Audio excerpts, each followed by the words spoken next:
একটা সময় ছিল যখন উনি মমতা ব্যানার্জির বিরুদ্ধে ক্যান্ডিডেট হয়েছিলেন দক্ষিণ কলকাতা থেকে, তো মমতা ব্যানার্জি বাবার তুলে উনি প্রশ্ন করেছিলেন, তো তারপরে উনি তৃণমূলের এমপি হয়ে আছেন। তো উনি সব পারেন, উনি নিজে কি বলেন, নিজে কি করেন সেটা সব ভুলে যান। মিত্র সৌগত রায় থেকে অন্যান্য কাউন্সিলর প্রমোটারদের সঙ্গে কোনো ঘনিষ্ঠ সম্পর্ক রাখে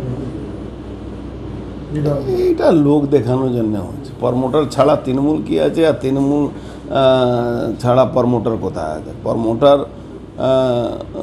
যদি না থাকে তো তৃণমূলের দোকানদারি চলবে কী করে? সৌগত রায় বাড়িতে ভাত রান্না হবে কী করে? মদন মিত্র ফুটানি চলবে কী করে? তো কন্ট্রাক্টর ছাড়া এদের কি আছে? এরা তোলাবাজ, মানে এদের এতে প্রত্যেকটা তৃণমূলের যারা লোক আছে, যারা পাচ্ছে তারা ঠিক নিয়ে নিচ্ছে, আর নিজেদের মধ্যে লড়াই আছে, তো কেউ একটা শ্রেণী পাচ্ছে না, সেই জন্য ও বড় বড় জ্ঞানের কথা বলে। তো যারা পাচ্ছে তারা ওইটাই করবে, ও আইওয়াস করার জন্য আপনাদের সামনে বা মিডিয়ার সামনে, পাবলিকের সামনে এসব বলেছে। ওরা কোনো গুরুত্ব নেই। এদের কী আছে? এদের তোলাবাজি ছাড়া কিছু আছে নাকি? এরা কোনো ব্যবসা করে নাকি? প্রমোটার বা কোনো দুষ্কৃতি কার্যকলাপের সঙ্গে যারা যুক্ত তাদের সঙ্গে সম্পর্ক রাখবে, তাহলে তো দলটাই খালি হয়ে যাবে, দলে কিছু থাকবে না। দুষ্কৃতি আর প্রমোটার ছাড়া দলে আছেটা কি? দুষ্কৃতি আর প্রমোটার ছাড়া তো দলে কিছু নেই, এরাই আছে দলে।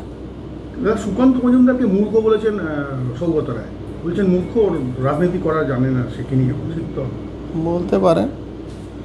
উনি কবে কি বলেন, কবে মমতা ব্যানার্জিকে বিরুদ্ধে বলেন। একটা সময় ছিল যখন উনি মমতা ব্যানার্জির বিরুদ্ধে ক্যান্ডিডেট হয়েছিলেন দক্ষিণ কলকাতা থেকে, তো মমতা ব্যানার্জি বাবার তুলে উনি প্রশ্ন করেছিলেন, তো তারপরে উনি তৃণমূলের এমপি হয়ে আছেন। তো উনি সব পারেন, উনি নিজে কি বলেন, নিজে কি করেন সেটা সব ভুলে যান। মিথ্যা কথা বলছে, পৌরসভা সবই জানে, সবই ওদের সঙ্গেই আছে।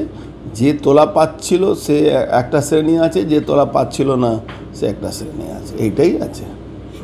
ওখানে দেখুন ওই কেলে বিমল কাউন্সিলর, তার অফিস বন্ধ আছে, ওর নিজে কাউন্সিলর আছে, 1.5 বছর ধরে পালিয়ে বেড়াচ্ছে। তো সব আছে। এদের নিয়ে খুব চিন্তা ভাবনা করলে আপনাদেরও সময় নষ্ট হবে, আমাদেরও সময় নষ্ট হবে। দুষ্কৃতি দাপট কি কমবে? যে কালকে যে আমি তো চাইবো রোজ গোষ্ঠীদ্বন্দ্ব থাকুক, আমি কেন কমাবার জন্য? দুষ্কৃতির দাপট তৃণমূল কোনোদিন কমাতে পারবে না। মদন মিত্র এবং সৌগত রায় দুজনেই স্বীকার করে নিয়েছেন আমরা চিনি ট্রেন সিংকে। 10 দিন পরে স্বীকার করছেন। প্রথম দিন স্বীকার করলে তো অত ঝামেলা হতো না, জয়ন্ত সিংও ফোন করতো না, আর ওনার মৃত্যুর জন্য উনি ভয়ও পেতেন না। আগে স্বীকার করে নেওয়া উচিত ছিল। এতদিন বাদে দলের হয়ে ভুল স্বীকার করলেন, তাহলে কি এতদিন দলের মধ্যে তোলাবাজি এবং গোষ্ঠীদ্বন্দ্ব ছিল? এরা তো সাপোর্ট, এখনও সাপোর্ট করবে, ও আপনাদের দেখাবার জন্য বলেছে। দেখুন ব্যাপার, একটা সময় ছিল যখন উনি মমতা ব্যানার্জির বিরুদ্ধে ক্যান্ডিডেট হয়েছিলেন দক্ষিণ কলকাতা থেকে, তো মমতা ব্যানার্জি বাবার তুলে উনি প্রশ্ন করেছিলেন, তো তারপরে উনি তৃণমূলের এমপি হয়ে আছেন। তো উনি সব পারেন, উনি নিজে কি বলেন, নিজে কি করেন সেটা সব ভুলে যান।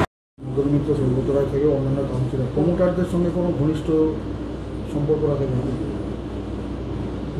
এইটা লোক দেখানোর জন্য হচ্ছে। প্রমোটার ছাড়া তৃণমূল কি আছে, আর তৃণমূল ছাড়া প্রমোটার কোথায় আছে? প্রমোটার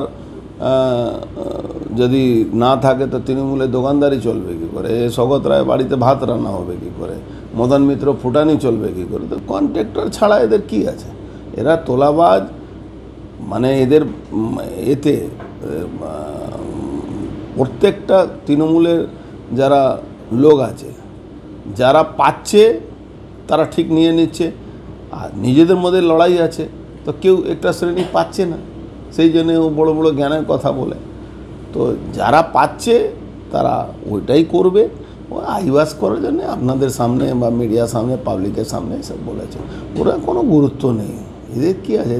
এদের তোলাবাজি ছাড়া কিছু আছে নাকি? এরা কোনো ব্যবসা করে নাকি? প্রমোটার বা কোনো দুষ্কৃতি কার্যকলাপের সঙ্গে যারা যুক্ত তাদের সঙ্গে সম্পর্ক রাখবে, তাহলে তো দলটাই খালি হয়ে যাবে, দলে কিছু থাকবে না। দুষ্কৃতি আর প্রমোটার ছাড়া দলে আছেটা কি? দুষ্কৃতি আর প্রমোটার ছাড়া তো দলে কিছু নেই, এরাই আছে দলে। দাদা সুকান্ত মজুমদারকে মূর্খ বলেছেন সৌগত রায়, বলছেন মূর্খ, ওর রাজনীতি করা জানে না, সে কি নিয়ে ঠিক তো? বলতে পারেন। উনি কবে কি বলেন, কবে মমতা ব্যানার্জিকে বিরুদ্ধে বলেন। একটা সময় ছিল যখন উনি মমতা ব্যানার্জির বিরুদ্ধে ক্যান্ডিডেট হয়েছিলেন দক্ষিণ কলকাতা থেকে, তো মমতা ব্যানার্জি বাবার তুলে উনি প্রশ্ন করেছিলেন, তো তারপরে উনি তৃণমূলের এমপি হয়ে আছেন। তো উনি সব পারেন, উনি নিজে কি বলেন, নিজে কি করেন সেটা সব ভুলে যান। মিথ্যা কথা বলছে, পৌরসভা সবই জানে, সবই ওদের সঙ্গেই আছে। যে তোলা পাচ্ছিল সে একটা শ্রেণী আছে, যে তোলা পাচ্ছিল না সে একটা শ্রেণী আছে, এইটাই আছে। ওখানে দেখুন ওই কেলে বিমল কাউন্সিলর, তার অফিস বন্ধ আছে, ওর নিজে কাউন্সিলর আছে, 1.5 বছর ধরে পালিয়ে বেড়াচ্ছে। তো সব আছে, এদের নিয়ে খুব চিন্তা ভাবনা করলে আপনাদেরও সময় নষ্ট হবে, আমাদেরও সময় নষ্ট হবে। দুষ্কৃতি দাপট কি কমবে? যে কালকে যে আমি তো চাইবো রোজ গোষ্ঠীদ্বন্দ্ব থাকুক, আমি কেন কমাবার জন্য? দুষ্কৃতির দাপট তৃণমূল কোনোদিন কমাতে পারবে না। মদন মিত্র এবং সৌগত রায় দুজনেই স্বীকার করে নিয়েছেন আমরা চিনি ট্রেন সিংকে। 10 দিন পরে স্বীকার করছেন। প্রথম দিন স্বীকার করলে তো অত ঝামেলা হতো না, জয়ন্ত সিংও ফোন করতো না, আর ওনার মৃত্যুর জন্য উনি ভয়ও পেতেন না। আগে স্বীকার করে নেওয়া উচিত ছিল। এতদিন বাদে দলের হয়ে ভুল স্বীকার করলেন, তাহলে কি এতদিন দলের মধ্যে তোলাবাজি এবং গোষ্ঠীদ্বন্দ্ব ছিল? এরা তো সাপোর্ট, এখনও সাপোর্ট করবে, ও আপনাদের দেখাবার জন্য বলেছে। দেখুন ব্যাপার, একটা সময় ছিল যখন উনি মমতা ব্যানার্জির বিরুদ্ধে ক্যান্ডিডেট হয়েছিলেন দক্ষিণ কলকাতা থেকে, তো মমতা ব্যানার্জি বাবার তুলে উনি প্রশ্ন করেছিলেন, তো তারপরে উনি তৃণমূলের এমপি হয়ে আছেন। তো উনি সব পারেন, উনি নিজে কি বলেন, নিজে কি করেন সেটা সব ভুলে যান। মদন মিত্র সৌগত রায় থেকে অন্যান্য কাউন্সিলর প্রমোটারদের সঙ্গে কোনো ঘনিষ্ঠ সম্পর্ক রাখে না? এইটা লোক দেখানোর জন্য হচ্ছে। প্রমোটার ছাড়া তৃণমূল কি আছে, আর তৃণমূল ছাড়া প্রমোটার কোথায় আছে? প্রমোটার যদি না থাকে তো তৃণমূলের দোকানদারি চলবে কী করে? সৌগত রায় বাড়িতে ভাত রান্না হবে কী করে? মদন মিত্র ফুটানি চলবে কী করে? তো কন্ট্রাক্টর ছাড়া এদের কি আছে? এরা তোলাবাজ, মানে এদের এতে প্রত্যেকটা তৃণমূলের যারা লোক আছে, যারা পাচ্ছে তারা ঠিক নিয়ে নিচ্ছে, আর নিজেদের মধ্যে লড়াই আছে, তো কেউ একটা শ্রেণী পাচ্ছে না, সেই জন্য ও বড় বড় জ্ঞানের কথা বলে। তো যারা পাচ্ছে তারা ওইটাই করবে, ও আইবাস করার জন্য আপনাদের সামনে বা মিডিয়ার সামনে, পাবলিকের সামনে এসব বলেছে। ওরা কোনো গুরুত্ব নেই। এদের কি আছে? এদের তোলাবাজি ছাড়া কিছু আছে নাকি? এরা কোনো ব্যবসা করে নাকি?